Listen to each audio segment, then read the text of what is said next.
75 plus entrepreneurs. Student exchange program, internship abroad. KL, deemed to be university.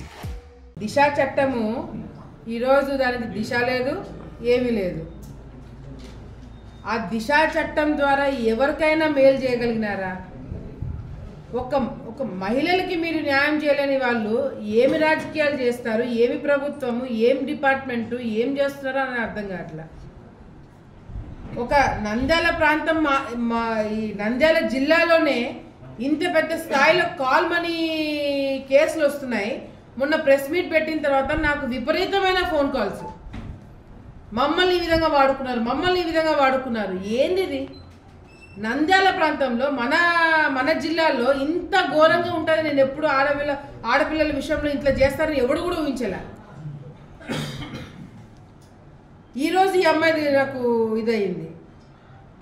ఇంకా చాలామంది ఉన్నారు. నేను నా దగ్గరకు వచ్చిన వాళ్ళందరినీ నేను ప్రెస్ మీట్ దగ్గర కూర్చోబెట్టట్లా, ఆధారాలు సేకరిస్తున్నాను, వాస్తవాలు కనుక్కుంటున్నాను. 1కి 100 సార్లు ఎంక్వైరీ చేస్తున్నాం, ఆ తర్వాతనే మాట్లాడుతున్నాము. దయచేసి మేము రిక్వెస్ట్ చేస్తున్నాం, జగన్మోహన్ రెడ్డి గారికి ఏమాత్రమైన మానవత్వం ఇంకా మిగిలింటే, మీకు ఆడపిల్లలు ఉన్నారు, మీ ఇంట్లో ఆడవాళ్ళు ఉన్నారు, జగన్మోహన్ రెడ్డి గారికి ఏమాత్రమైన మానవత్వం ఇంకా మిగిలింటే దయచేసి మీరు కేసులు పెట్టండి, జైలుకు పంపించండి. కానీ ఈ విధంగా ఆడపిల్లల్ని దయచేసి మానభంగాలు చేసి రోడ్డు మీద చంపేస్తున్నారంటే ఇప్పుడు ఈ అమ్మాయి సంతోషపడాలా? నన్ను మానభంగం చేసి చంపలేదని చెప్పి బాధపడాలా? ఏంది వీళ్ళ పరిస్థితి? ఏంది? నన్ను చంపలేదని సంతోషపడాలా? ఈ విధంగా తయారైందని బాధపడాలా? ఏంది ఆడపిల్లల బతుకులు ఈ రాష్ట్రంలో? ఆడపిల్లలు ఉండాలా, ఉరేసుకొని చావాలా, లేదా అది కూడా మీరే చేస్తారా? ఇంత దారుణంగా పెట్టుకునే సిచ్యువేషన్ ఏ ముఖం పెట్టుకొని ప్రెస్ వాళ్ళ ముందుకు వస్తున్నారు? ఏ ధైర్యంతో పోలీస్ డిపార్ట్మెంట్ వాళ్ళకి సెక్యూరిటీ ఇస్తున్నారు, గన్మెన్లు ప్రొవైడ్ చేస్తున్నారు? ఇట్లాంటి వాళ్ళకి గన్మెన్లు ప్రొవైడ్ చేస్తున్నారు. మీరు ప్రభుత్వం సెక్యూరిటీ ఇవ్వాల్సింది ఇలాంటి వాళ్ళకి, మీరు సెక్యూరిటీ ప్రొవైడ్ చేసిన ఇలాంటి వాళ్ళకి, ఎస్సీలకి. మాకు అవసరం లేదు. దయచేసి ఎస్పీ గారు ఎందుకు దీని మీద స్పందించట్లేదు? ప్రతిసారి ఎస్పీ గారు ప్రెస్ మీట్ పెట్టినప్పుడు ఆ బాటిల్స్ పట్టుకున్నాం, ఇవి పట్టుకున్నాం, అవి పెట్టుకున్నాం, ఆ మెడల్స్, ఈ మెడల్స్. క్రికెట్ మ్యాచ్లు ఆడుతున్నారు. ఫర్ గాడ్ సేక్ క్రికెట్ మ్యాచ్లు ఆడుతున్నారు పోలీస్ డిపార్ట్మెంట్ వాళ్ళు. ఆడుదాం ఆంధ్ర కాదు, మీరు ఆడపిల్లలతో ఆడుకుంటున్నారు. మీరు క్రికెట్ ఆడే టైము ఈ కేసుల మీద మీరు కేటాయించింటే శిక్ష పడేది. ఇవి కూడా వాస్తవాలు కదా? ఎంతమంది ఈ విధంగా రైల్వే ట్రాక్ మీద పడి చనిపోతారు? ఎంతమంది ఇంకా ఉరేసుకొని చేస్తారు? నేను మళ్ళీ చెప్తున్నాము, తెలుగుదేశం పార్టీ తరపు నుంచి ఈ నంద్యాల జిల్లాలో ఎటువంటి అరాచకాలు జరిగినా, ఎటువంటి అన్యాయాలు జరిగినా ప్రశ్నించడానికి ఎటువంటి పోస్ట్ అవసరం లేదు, ఏ వకాలత్ అవసరం లేదు. సీజనల్ పొలిటీషియన్సా మేము?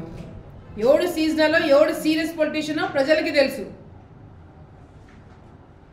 మీరు ప్రెస్ మీట్లు ఈసారి పెట్టి ఇష్టం వచ్చినట్టు అడ్డంగా మాట్లాడితే పోలీస్ డిపార్ట్మెంట్ నాకు సర్టిఫికేట్ ఇచ్చింది, ఎవడిచ్చాడు సర్టిఫికేట్ చూపెట్టమను, రేపు పొద్దున వాళ్ళే సస్పెండ్ అవుతారు.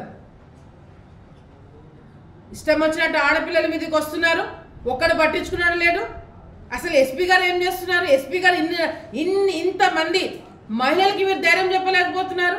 ఇన్ని కేసులా? ఆ నంద్యాలలో జరిగినంత క్రైమ్ ఎక్కడైనా జరుగుతుందా? ఎంత క్రైమ్!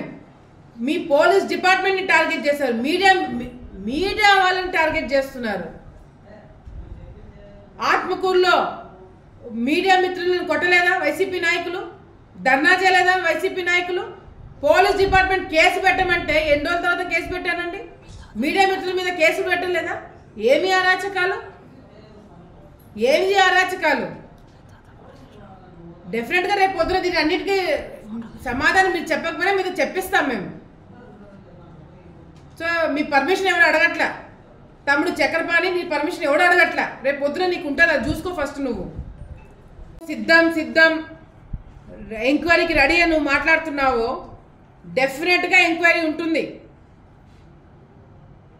ఎస్సీలు మామూలుగా మాలా కావచ్చు, మాదిగా సంబంధించిన వాళ్ళు కావచ్చు, ఎవరు కూడా బాడీని కాల్చరు. మాకు వచ్చిన ఇప్పుడు కొన్ని సమాచారాలు ఎక్కడి నుంచో వస్తున్నాయి, బాడీని కాల్ చేశారని చెప్పి మాట్లాడుతున్నారు. ఎందుకు కాలుస్తారండి? ఎట్లా కాలుస్తారు? మీ ఒత్తిడిగా లేకపోతే ఎందుకు కాలుస్తారు? అది జరగలేదు అంటే మాత్రము డెఫినెట్గా రీపోస్ట్మార్టానికి మేము డిమాండ్ చేస్తున్నాం. సిట్టింగ్ జడ్జితో ఎంక్వైరీ పెట్టిస్తాం. నువ్వు ఓకే అంటున్నావు కదా, నీ పర్మిషన్ ఎవడో అడగట్లేదు. తమ్ముడు చక్రపాణి నీ పర్మిషన్ ఎవడో అడగట్లేదు. అది చేసి తీరుతాం, అది ఎట్లాగో జరుగుతుంది. నువ్వు ఏదైతే కేసీ కెనాల్ బూట్ చేసి ఆలగడ్డలో నంద్యాలలో వెంచర్లు వేసినావో దాని మీద కూడా ఎంక్వైరీ వస్తుంది. పాపం ఆలగడ్డ వాళ్ళు ఇప్పుడే ఇబ్బందులు పడుతున్నారు, అవి రిజిస్ట్రేషన్లు కావట్లేదు. రేపు పొద్దున అధికారంలోకి వచ్చిన తర్వాత నేను ప్రజలకి ఎవరైతే ఆ వెంచర్లో ఇన్వెస్ట్ చేశారో వాళ్ళందరికీ నేను విజ్ఞప్తి చేసుకుంటున్నాను, దయచేసి జాగ్రత్తగా ఉండండి. గతంలో కూడా ఈ విధంగా శిల్పా వెంచర్లు వేసి అనంతపూర్ హైదరాబాద్ ఏరియాలో కూడా చాలామంది ఇబ్బందులు పడినారు, ఇంతవరకు రికవరీ చేసుకోలేకపోతున్నారు. నంద్యాల ఆళ్ళగడ్డ ప్రాంతంలో ఎవరు కూడా ఆ ఇబ్బంది పడకూడదు కాబట్టి నేను ముందుగానే అందరికి కూడా విజ్ఞప్తి చేసుకుంటున్నాను, దయచేసి ఆ వెంచర్లో ఇన్వెస్ట్ చేసే ముందు ఒకటికి 1000 సార్లు ఆలోచించండి. నేనేదో వకాలత్ తీసుకున్నాను ఏందో మాట్లాడుతున్నాడు, ప్రశ్నించడానికి నేను వకాలత్ తీసుకోవాలా? నాకు ఈ రాష్ట్రంలో ఎక్కడ ఏ సమస్య వచ్చినా స్పందించడానికి నాకు ఇచ్చిన లైసెన్స్ చంద్రబాబు నాయుడు గారు ఇచ్చినారు. అడుగు, చంద్రబాబు నాయుడు గారు అడగండి, ఆ లైసెన్స్ నాకు ఇచ్చినారు. స్టేట్ జనరల్ సెక్రటరీగా నాకు ఎక్కడైనా క్రైమ్ జరిగితే, ఎక్కడైనా సమస్య ఉంటే వెళ్ళి ప్రశ్నించడానికి నాతో పాటు చాలామందికి చంద్రబాబు నాయుడు గారు తెలుగుదేశం పార్టీ తరపు నుంచి లైసెన్స్ ఇచ్చినారు. ఇంకా మీ విషయంలో అయితే నాకు లైసెన్స్ కూడా అవసరం లేదు. నంద్యాల ఆళ్ళగడ్డల ప్రాంతంలో మీరు చేసిన అరాచకాలు అన్నీ కూడా బయట పెడతాను. ఎంతమంది మహిళలతో జీవితాలతో ఆడుకున్నారు. నువ్వు మీ అన్న రెడీగా ఉండండి, ఎంక్వైరీ మీద ఎంక్వైరీ పడతాయి. రేపు పొద్దున అధికారంలోకి వచ్చిన తర్వాత రేపు పొద్దున మీకు ఇదే పని ఉంటుంది. మర్యాద కావాలంటున్నావు కదా, డెఫినెట్గా మర్యాద ఇస్తా తమ్ముడు. నీకు ఇవ్వాల్సిన దానికన్నా ఎక్కువ ఇస్తాను మర్యాద. ఒక మహిళతో నీకు ఎట్లా మాట్లాడాలో తెలీదు. నీ కూతురు వయసు దాన్ని అక్రమంగా నా మీద కేసులు పెట్టి నువ్వు నన్ను జైలుకు పంపించినాను, కానీ అయినా నీకు నేను మర్యాద ఇవ్వాలా? నా తండ్రి మీద తప్పుడు కేసులు పెట్టి నా తండ్రిని జైలుకు పంపించాలని ప్రయత్నం చేసినారు, ఆయన కూడా నీకు నేను మర్యాద ఇవ్వాలా? కొంతమంది జీవితాలతో ఆడుకున్నారు, నేను మీకు మర్యాద ఇవ్వాలా? ఇస్తా తమ్ముడు, డెఫినెట్గా ఇస్తా తమ్ముడు. నీకు నేను రెడీగా ఉండు. భూమా నాగిరెడ్డిని చివరి వరకు నీకు గుర్తు చేసేలాగా నేను రాజకీయం చేస్తా తమ్ముడు. ఈరోజు ఇక్కడ ఇంకొక మహిళ బాధితురాలు, నేను ప్రూఫ్ లేకుండా ఏది మాట్లాడను. మీలాగా గాల్లో మాట్లాడేదాన్ని కాదు, ఆధారాలు ఉండి ఆధారాలు సేకరించి ఓపిక్గా అన్ని తెలుసుకొని వాస్తవాలు మాట్లాడతాను. ఇప్పుడు ఈ అమ్మాయి మాట్లాడుతుంది, తర్వాత ఈ ఎంక్వైరీల గురించి నేను కూడా ఇచ్చేస్తాను. ఈ కేసు మాత్రము మీ వెంచర్లో జరిగిన కేసు, ఆ మహిళకి ఆ అమ్మాయికి న్యాయం జరిగేంత వరకు మిమ్మల్ని వదిలిపెట్టని ప్రసక్తే లేదు. అది మీరు గుర్తుపెట్టుకోండి. మీరేదో వచ్చి పేపర్లు చూసుకొని చిన్నపిల్లల్లాగా నేను పెట్టిన ప్రెస్ మీట్ ఎవడో ప్రింట్అవుట్ తీసి కాపీలు ఇచ్చి అది పిన్ టు పిన్ చదివి ఏమీ నాయకులు రాయనా మీరు? దానికి మీకు టైం ఉంది, ఆ అమ్మాయిని చూడడానికి పోవడానికి మాత్రం టైం లేదు.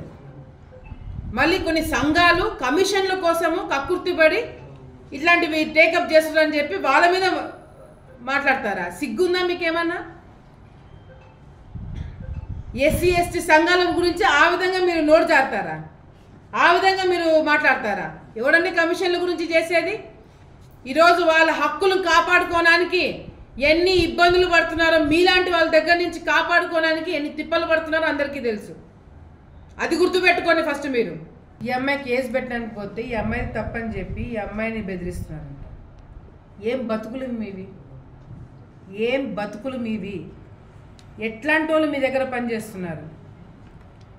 రేపు పొద్దున ఎవరైతే ఈ అమ్మాయి పేర్లు చెప్పిందో ఇట్లాంటి వాళ్ళందరినీ రోడ్డు మీద తన్నుకుంటూ తీసుకొని పోతారు. తన్నుకుంటూ మహిళలందరినీ నిల్చోబెట్టి ఎవరైతే ఈ విధంగా చేసినారో వాళ్ళందరినీ రోడ్డు మీద పోలీసులతోనే తన్నిచ్చి తీసుకుపోతారు. ఏం బతుకులు మీవి? సిగ్గులేదు? మళ్ళీ ప్రెస్ వాళ్ళ ముందుకు వచ్చి మాట్లాడతారా?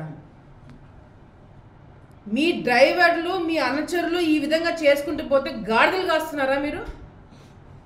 మళ్ళీ ఏమి ఎరగనట్టు దేశంలో ఏం జరిగినా మా మీదకే వస్తారని చెప్పి మాట్లాడతారా? మీరు ఒక రాజకీయ నాయకులు, మీది ఒక రాజకీయము, మీ ఒక బతుకులు.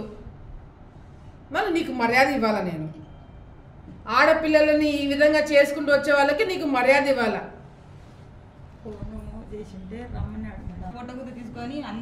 చనిపోయినాడు, భర్త చనిపోయి పెన్షన్ ఇప్పిస్తానని చెప్పి గడప గడప తిరుగుతూ వాళ్ళ అంచర్లు చేసేది ఇవి. మీరు గడప గడప దేనికి తిరుగుతున్నారు?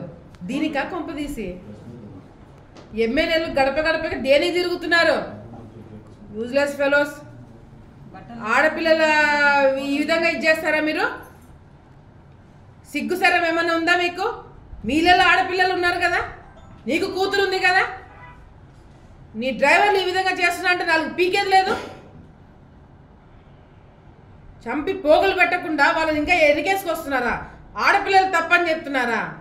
సింతాలు చంపుతాము, మా చిన్నాయన్ని కానీ చంపినాము మేము అని